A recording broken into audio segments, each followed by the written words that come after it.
श्री नवग्रह स्तोत्रम जपा कुसुम संकाशम काश्यपेयं महाद्युतिम तमोरिं सर्वपापघ्नं प्रणतोष्मि दिवाकरं दधिशंखतुषाराभं क्षीरोदार्णवसंभवं नमामि शशिनं सोमं शम्भोर्मुकुटभूषणं धरणीगर्भसम्भूतं विद्युत्कान्तिसमप्रभं कुमारं शक्तिहस्तं मङ्गलं प्रणमाम्यहम् प्रियङ्गुकलिकाश्यामं रूपेण प्रतिमं बुधं सौम्यं सौम्यगुणोपेतं तं बुधं प्रणमाम्यहम् देवानां च ऋषीणां च गुरुं काञ्चनसन्निभं बुद्धिभूतं त्रिलोकेशं तं नमामि बृहस्पतिं हेमकुन्दमृणालाभं दैत्यानां परमं गुरुं सर्वशास्त्रप्रवक्तारं भार्गवं प्रणमाम्यहम् नीलाञ्जनसमाभासं रविपुत्रं यमाग्रजं छायामार्तण्डसम्भूतं तं नमामि शनैश्चरम् अर्धकायं महावीर्यं चन्द्रादित्यविमर्दनं सिंहिकागर्भसम्भूतं तं राहुं प्रणमाम्यहम् पलाशपुष्पसङ्काशं तारकाग्रहमस्तकं रौद्रं रौद्मात्मकं घोरं तं केतुं प्रणमाम्यहम् इति श्रीव्यासमुखोद्गीतं यः पठे सुसमाहितः दिवा वा यदि वा रात्रौ विघ्नशान्तिर्भविष्यति। नरनारी नृपाणां च भवेद्दुःस्वप्ननाशनम् ऐश्वर्यमतुलं तेषाम् आरोग्यं पुष्टिवर्धनम् ग्रहनक्षत्रजाः पीडास्तकराग्निसमुद्भव्याः ताः सर्वाः प्रशमं यान्ति व्यासो भृतेन संशयः।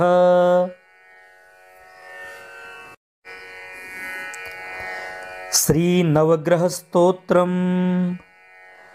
जपा कुसुम संकाशम काश्यपेयं महाद्युतिम तमोरिं सर्वपापघ्नं प्रणतोष्मि दिवाकरं दधिशंखतुषाराभं क्षीरोदार्णवसंभवं नमामि शशिनं सोमं शम्भोर्मुकुटभूषणं धरणीगर्भसम्भूतं विद्युत्कान्तिसमप्रभं कुमारं शक्तिहस्तं मङ्गलं प्रणमाम्यहम् प्रियङ्गुकलिकाश्यामं रूपेण प्रतिमं बुधं सौम्यं सौम्यगुणोपेतं तं बुधं प्रणमाम्यहम् देवानां च ऋषीणां च गुरुं काञ्चनसन्निभं बुद्धिभूतं त्रिलोकेशं तं नमामि बृहस्पतिं हेमकुन्दमृणालाभं दैत्यानां परमं गुरुं सर्वशास्त्रप्रवक्तारं भार्गवं प्रणमाम्यहम् नीलाञ्जनसमाभासं रविपुत्रं यमाग्रजं छायामार्तण्डसम्भूतं तं नमामि शनैश्चरम् अर्धकायं महावीर्यं चन्द्रादित्यविमर्दनं सिंहिकागर्भसम्भूतं तं राहुं प्रणमाम्यहम्। पलाशपुष्पसङ्काशं तारकाग्रहमस्तकं रौद्रं रौद्मात्मकं घोरं तं केतुं प्रणमाम्यहम्। इति श्रीव्यासमुखोद्गीतं यः पठे सुसमाहितः दिवा वा यदि वा रात्रौ विघ्नशान्तिर्भविष्यति। नरनारी नृपाणां च भवेद्दुःस्वप्ननाशनम् ऐश्वर्यमतुलं तेषाम् आरोग्यं पुष्टिवर्धनम्। ग्रहनक्षत्रजाः पीडास्तकराग्निसमुद्भव्याः ताः सर्वाः प्रशमं यान्ति व्यासो भृतेन संशयः।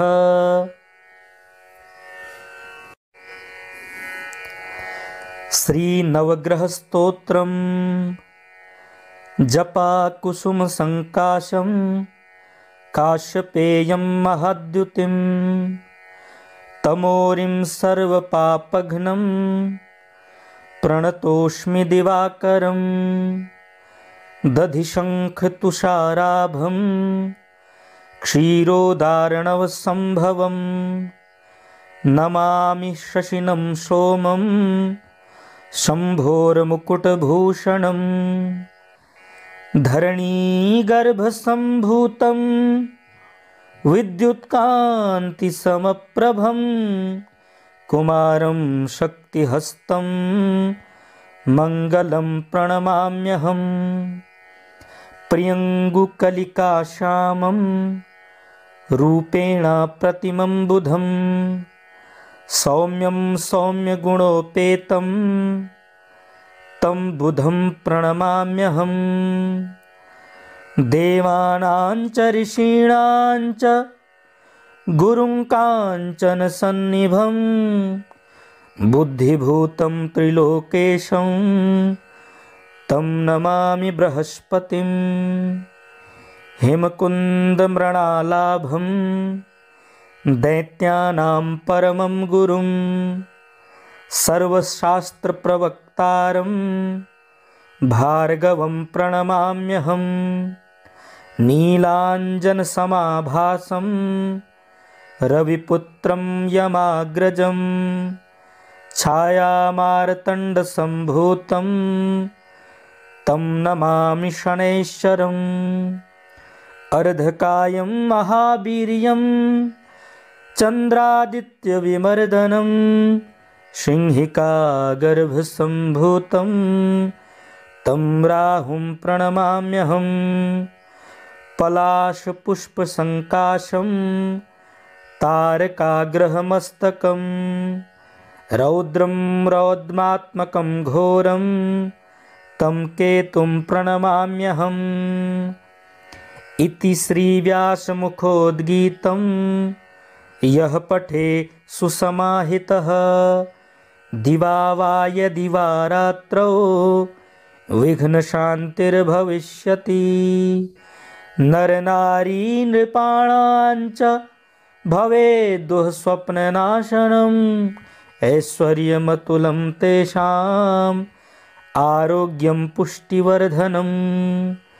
ग्रहनक्षत्रजाः पीडास्तकराग्निसमुद्भव्याः ताः सर्वाः प्रशमं यान्ति व्यासो भृतेन संशयः।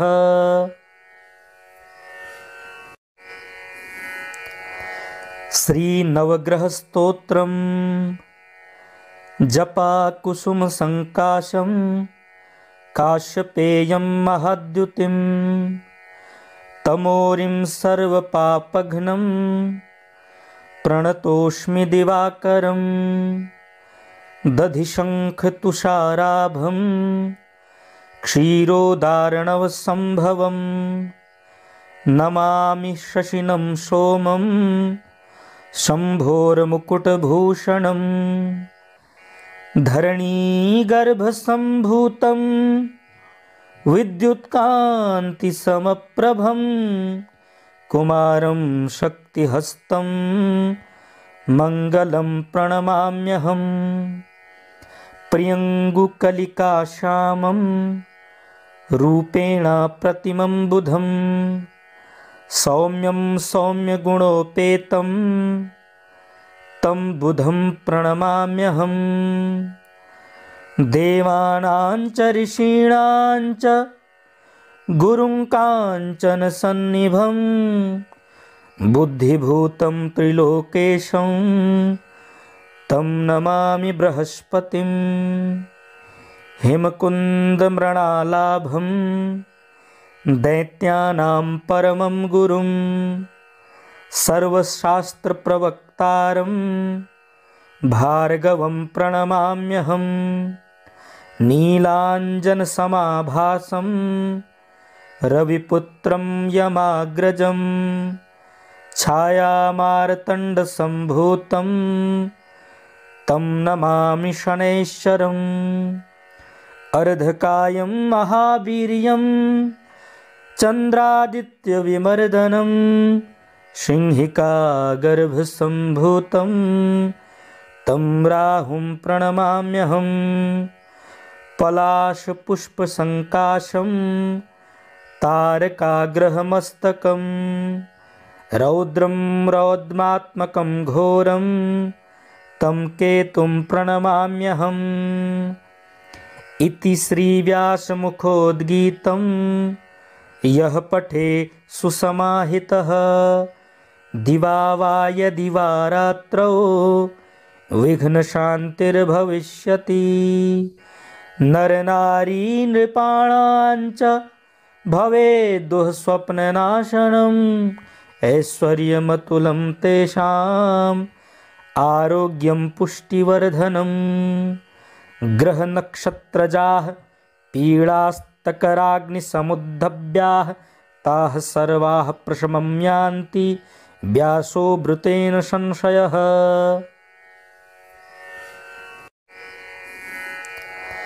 श्रीनवग्रहस्तोत्रम् जपाकुसुमसङ्काशं काश्यपेयं महद्युतिं तमोरिं सर्वपापघ्नं प्रणतोऽस्मि दिवाकरं। दधिशङ्खतुषाराभं क्षीरोदार्णवसम्भवं नमामि शशिनं सोमं शम्भोर्मुकुटभूषणम्। धरणीगर्भसम्भूतं विद्युत्कान्तिसमप्रभं कुमारं शक्तिहस्तं मङ्गलं प्रणमाम्यहम्। प्रियङ्गुकलिकाश्यामं रूपेण प्रतिमं बुधं सौम्यं सौम्यगुणोपेतं तं बुधं प्रणमाम्यहम्।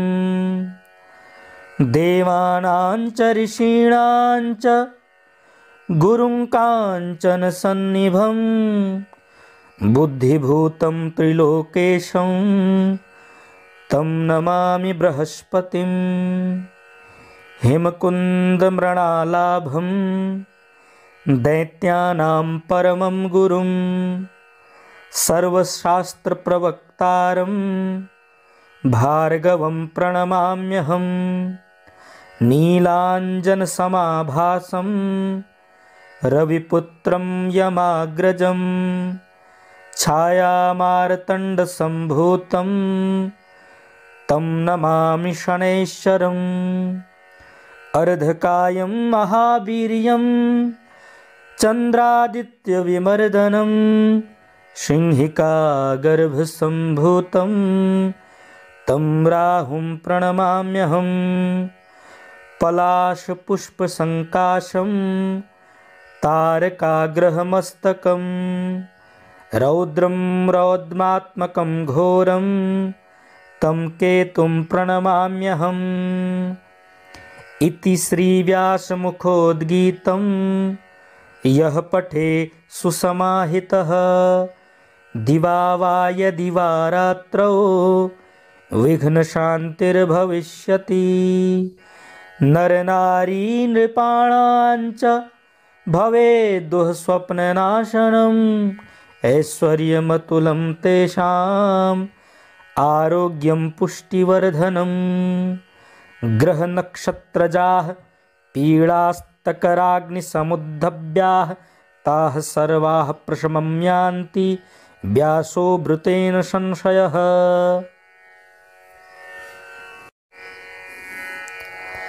श्रीनवग्रहस्तोत्रम्। जपाकुसुमसङ्काशं काश्यपेयं महाद्युतिं तमोरिं सर्वपापघ्नं प्रणतोऽस्मि दिवाकरं।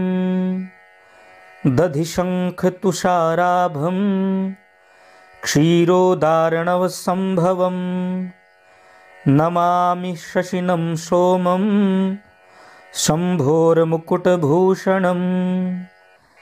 धरणीगर्भसम्भूतं विद्युत्कान्तिसमप्रभं कुमारं शक्तिहस्तं मङ्गलं प्रणमाम्यहम्।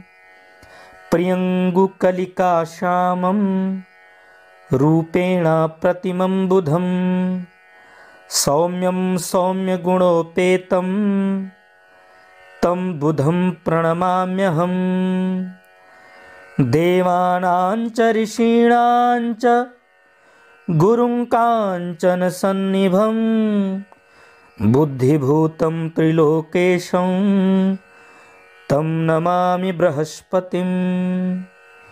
हिमकुन्दमृणालाभं दैत्यानां परमं गुरुं सर्वशास्त्रप्रवक्तारं भार्गवं प्रणमाम्यहम्। नीलाञ्जनसमाभासं रविपुत्रं यमाग्रजं छायामार्तण्डसम्भूतं तं नमामि शनैश्चरम्। अर्धकायं महावीर्यं चन्द्रादित्यविमर्दनं सिंहिकागर्भसम्भूतं तं राहुं प्रणमाम्यहम्। पलाशपुष्पसङ्काशं तारकाग्रहमस्तकं रौद्रं रौद्रात्मकं घोरं तं केतुं प्रणमाम्यहम्। इति श्रीव्यासमुखोद्गीतं यः पठे सुसमाहितः दिवा वा यदि वा रात्रौ विघ्नशान्तिर्भविष्यति। नरनारी नृपाणाञ्च भवेद्दुःस्वप्ननाशनम् ऐश्वर्यमतुलं तेषाम् आरोग्यं पुष्टिवर्धनम्। ग्रहनक्षत्रजाः पीडास्तकराग्निसमुद्भव्याः ताः सर्वाः प्रशमं यान्ति व्यासो भृतेन संशयः।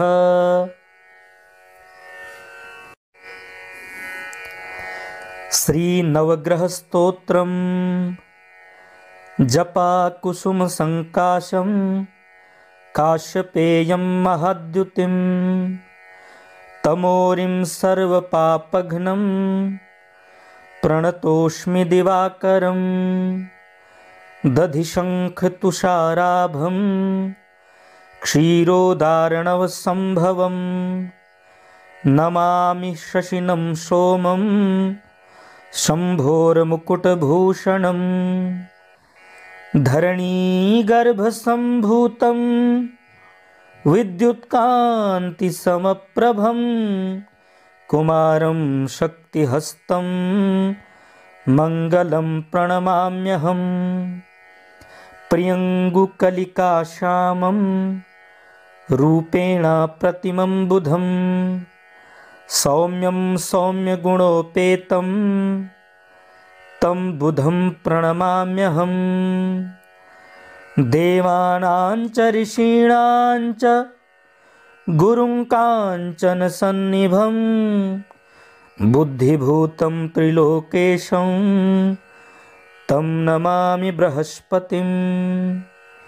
हेमकुन्दमृणालाभं दैत्यानां परमं गुरुं सर्वशास्त्रप्रवक्तारं भार्गवं प्रणमाम्यहम्। नीलाञ्जनसमाभासं रविपुत्रं यमाग्रजं छायामार्तण्डसम्भूतं तं नमामि शनैश्चरम्। अर्धकायं महावीर्यं चन्द्रादित्यविमर्दनं सिंहिकागर्भसम्भूतं तं राहुं प्रणमाम्यहम्।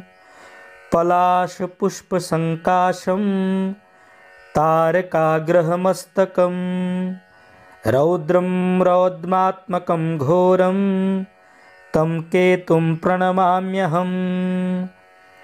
इति श्रीव्यासमुखोद्गीतं यः पठे सुसमाहितः दिवा वा यदि वा रात्रौ विघ्नशान्तिर्भविष्यति।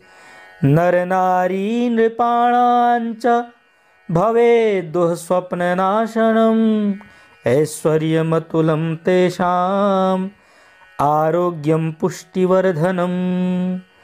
ग्रहनक्षत्रजाः पीडास्तकराग्निसमुद्भव्याः ताः सर्वाः प्रशमं यान्ति व्यासो भृतेन संशयः।